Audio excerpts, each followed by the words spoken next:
Aujourd'hui, le 10 octobre 2025. Première lecture. Voici venir le jour du Seigneur, jour de ténèbres et d'obscurité. Lecture du livre du prophète Joël. Prêtres, mettez un vêtement de deuil, et pleurez. Serviteurs de l'autel, faites entendre des lamentations. Venez, serviteurs de mon Dieu. Passez la nuit vêtus de toile à sac. Car la maison de votre Dieu ne reçoit plus ni offrande ni libation. Prescrivez un jeûne sacré. Annoncez une fête solennelle. Réunissez les anciens et tous les habitants du pays. Dans la maison du Seigneur votre Dieu. Criez vers le Seigneur. Ah! Jour de malheur. Le jour du Seigneur est proche. Il vient du puissant comme un fléau. Sonnez du cor d'Ancien. Faites retentir la clameur sur ma montagne sainte. Qu'ils tremblent, tous les habitants du pays. Car voici venir le jour du Seigneur. Il est tout proche. Jour de ténèbres et d'obscurité. Jour de nuages et de sombres nuées. Comme la nuit qui envahit les montagnes. Voici un peuple nombreux et fort. Il n'y en a jamais eu de pareil. Et il n'y en aura plus dans les générations à venir. Parole du Seigneur. Psaume. Dieu jugera le monde avec justice. De tout mon cœur, Seigneur, je rendrai grâce. Je dirai tes innombrables merveilles. Pour toi, j'exulterai, je danserai.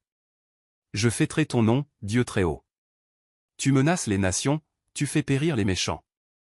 À tout jamais tu effaces leur nom. Ils sont tombés, les païens, dans la fosse qu'ils creusaient. Au filet qu'ils ont tendu, leurs pieds se sont pris. Mais il siège, le Seigneur, à jamais. Pour juger, il a fermi son trône. Il juge le monde avec justice. Et gouverne les peuples avec droiture. Évangile. Si c'est par le doigt de Dieu que j'expulse les démons, c'est donc que le règne de Dieu est venu jusqu'à vous. Alléluia. Alléluia.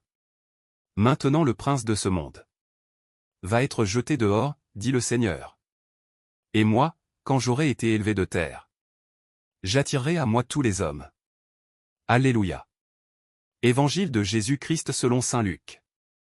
En ce temps-là, comme Jésus avait expulsé un démon, certains dirent: c'est par Béelzéboul, le chef des démons, qu'il expulse les démons.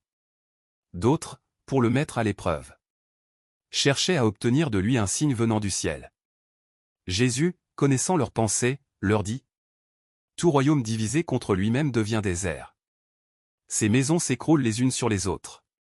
Si Satan, lui aussi, est divisé contre lui-même, comment son royaume tiendra-t-il?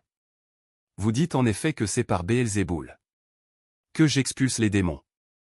Mais si c'est par Béelzéboul que moi, je les expulse, vos disciples, par qui les expulsent-ils?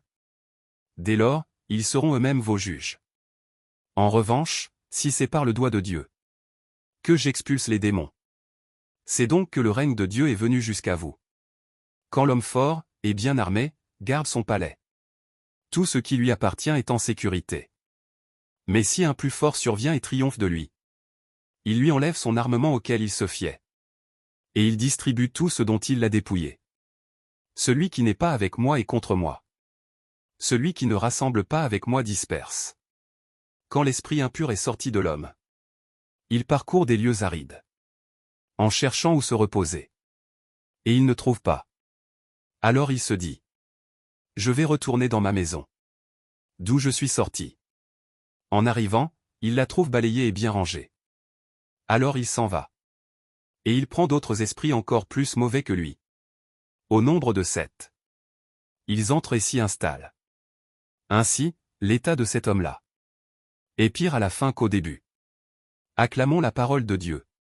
Louange à toi Seigneur Jésus.